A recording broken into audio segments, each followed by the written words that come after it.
દિવાસો પછી શ્રાવણ માસ શરૂ થાય એટલે વ્રત ઉપવાસ અને તહેવારોની પણ શરૂઆત થઈ જાય અને વ્રત કે તહેવારોમાં ભગવાનને ધરાવવા માટે ભોગ કે પ્રસાદ બહારથી લાવવા કરતાં થોડી મહેનત કરીને ઘરે સરળતાથી બનાવી શકાય.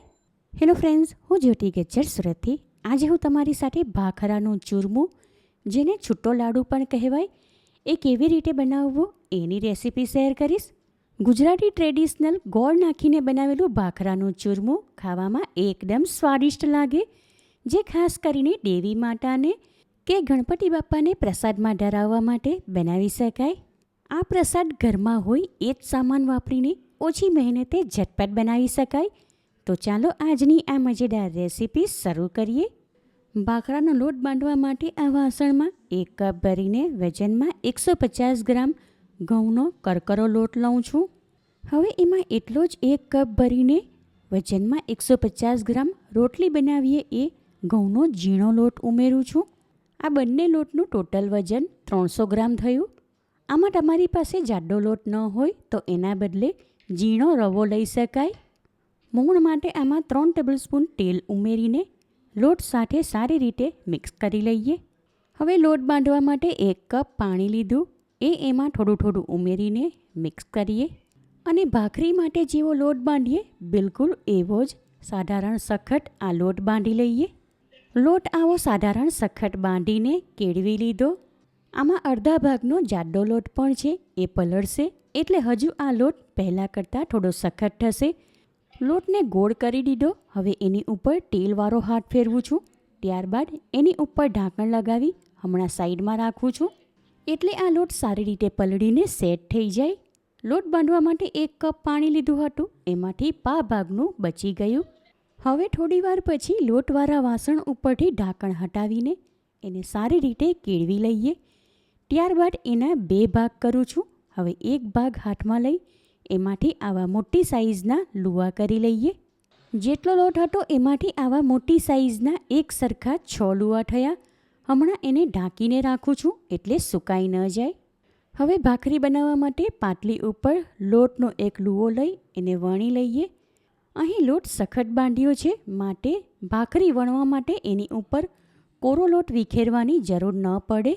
જીરા ભાખરી કે મસાલા ભાખરી બનાવીએ એટલી જાડાઈમાં આ ભાખરી વણી લીધી. હવે એમાં થોડે અંતરે ચપ્પુ વડે આ રીતે કાપા કરું છું. ત્યારબાદ આ ભાખરીને હમણાં એક થાળીમાં રાખું છું. ત્યાર પછી આ જ પ્રમાણે બાકીના લોટની ભાખરી વણીને તૈયાર કરી લઈએ. ભાખરીમાં વચ્ચે આ રીતે કાપા કરવાથી એ અંદર સુધી સારી રીતે શેકાઈ જાય, વચ્ચેથી કાચી ન રહે. બધી ભાખરી વણી લીધી. હવે એને શેકી લઈએ.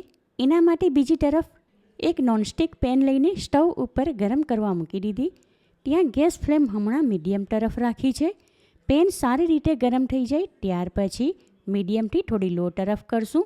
પેન ગરમ થઈ ગઈ તો હવે એમાં વણેલી ભાખરી શેકવા મૂકું છું.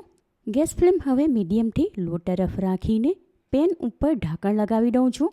કુલચા બનાવીએ એ પ્રમાણે આ ભાખરીને ઢાંકીને શેકી લઈશું, એટલે વરાળમાં આ ભાખરી સારી રીતે શેકાઈને ફૂલી જાય. થોડીવાર પછી પેન ઉપરથી ઢાંકણ હટાવી ભાખરી પલટાવી લઈએ. હવે બીજી સાઈડ પણ આગળની રીત પ્રમાણે જ પેન ઉપર ઢાંકણ લગાવીને શેકી લઈશું. થોડીવાર પછી પેન ઉપરથી ઢાંકણ હટાવી ભાખરી પલટાવી લઈએ. હવે એની ઉપર થોડું તેલ નાખું છું. અહીં તમારે દેશી ઘી વાપરવું હોય તો વાપરી શકાય. ભાખરીની ઉપર તેલ સરખી રીતે ફેલાવીને પછી એને તવેથા વડે હલકે હાથે પ્રેસ કરીને શેકી લઈએ. ભાખરીની બંને સાઈડે ગોલ્ડન છાંટ આવી ગઈ અને એનું ઉપરનું લેયર થોડું ક્રિસ્પી થઈ ગયું. હવે આ ભાખરી તૈયાર છે, માટે એને પેનમાંથી લઈને હમણાં એક કોટનના કપડા ઉપર રાખું છું અને આ જ પ્રમાણે બાકીની ભાખરી શેકી લઈએ. શેકેલી દરેક ભાખરી આ રીતે કોટનના કપડા ઉપર ખુલ્લી જ રાખવી, એટલે જલ્દી ઠંડી થઈ જાય. દરેક ભાખરી શેકી લીધી અને હવે થોડીવાર પછી ઠંડી થઈ ગઈ, માટે એના હાથ વડે આ રીતે નાના ટુકડા કરી લઉં છું. બધી જ ભાખરીના નાના ટુકડા કરીને આ વાસણમાં ભેગા કર્યા. હવે એને હાથ વડે મસળીને એનો ભૂક્કો કરું છું. તમારે મિક્સર જારમાં ગ્રાઇન્ડ કરવી હોય તો કરી શકાય. છૂટો લાડુ બનાવવો હોય તો એમાં હાથ વડે ભાખરી મસળી લઈએ તો જ આવો અધકચરો ભૂક્કો થાય. મિક્સર જારમાં ગ્રાઇન્ડ કરવાથી ભૂક્કો વધારે ઝીણો થઈ જાય, એ છૂટા લાડુમાં સારો ન લાગે. ચૂરમું બનાવીએ એમાં નાખવા માટે મેં અહીં કેટલાક ડ્રાયફ્રૂટ લીધા. એમાં 2 ટેબલસ્પૂન આવી નાની ટુકડીમાં કાપેલું લીલું કોપરું. તમારે એના બદલે સૂકું કોપરું લેવું હોય તો લઈ શકાય. 2 ટેબલસ્પૂન બદામ અને 2 ટેબલસ્પૂન કાજુ. બદામ અને કાજુની પણ આવી નાની નાની ટુકડી કરી લીધી.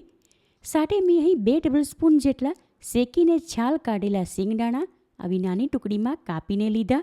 આમાં ડ્રાયફ્રૂટ તમે તમારી પસંદગી પ્રમાણે પ્લસ માઇનસ કરી શકો. લાડુમાં ઘરપણ માટે અડધો કપથી થોડો ઉપર વજનમાં 180 ગ્રામ નરમ ગોળ લીધો. કપની સાથે બધું મેઝરમેન્ટ ગ્રામમાં પણ હું તમને આપું છું, એટલે તમે આ રેસીપી ટ્રાય કરો તો પરફેક્ટ બને. હવે જે પેનમાં ભાખરી શેકી એ જ પેન ફરી સ્ટવ ઉપર ચઢાવી ગેસ ફ્લેમ મીડિયમ તરફ રાખું છું. ફ્રાય પેનમાં 1 ટેબલસ્પૂન ભરીને દેશી ઘી લઉં છું. ઘી પીગળે ત્યાર પછી એમાં ઝીણું કાપેલું કોપરું, બદામ અને કાજુ ઉમેરું છું. હવે આ ત્રણેય ડ્રાયફ્રૂટને ઘી સાથે મિક્સ કરીને શેકી લઈએ.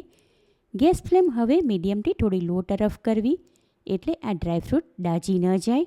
ફ્રાય પેનમાં હવે કન્ટિન્યુ હલાવતા રહેવું.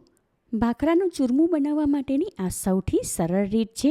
આમાં તમે જોયું હશે કે એક જ ફ્રાય પેનમાં ભાખરી શેકી લીધી અને હવે આગળની પ્રોસેસમાં પણ એ જ ફ્રાય પેન વાપરું છું. થોડી વાર પછી ડ્રાયફ્રૂટ શેકાઈ ગયા અને એમાં હલકો ગોલ્ડન કલર આવી ગયો.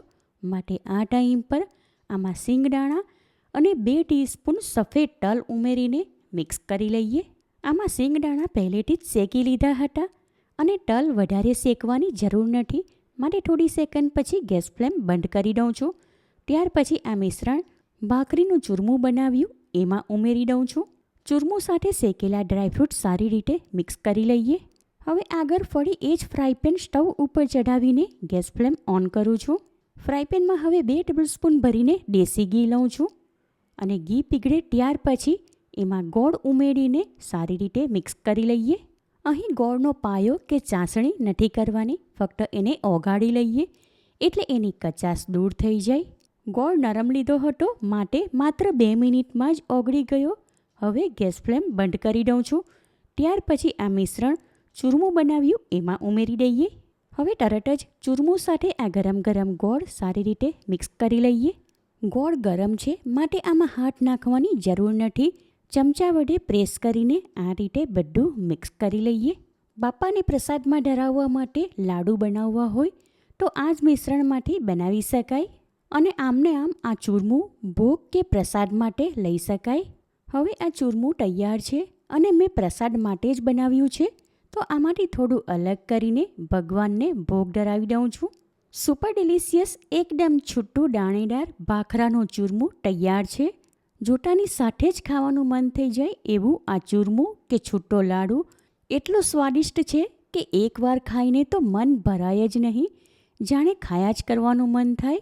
ભગવાનના પ્રસાદ માટે કે ગળ્યું ખાવાનું મન થાય ત્યારે એકવાર તમે આ રીતે ભાખરાનું ચૂરમું ઘરે બનાવશો તો ગેરંટી સાથે કહું, ઘરમાં નાના મોટા બધા જ વખાણ કરીને ખાશે અને ખાટા ઓછું જ પડશે.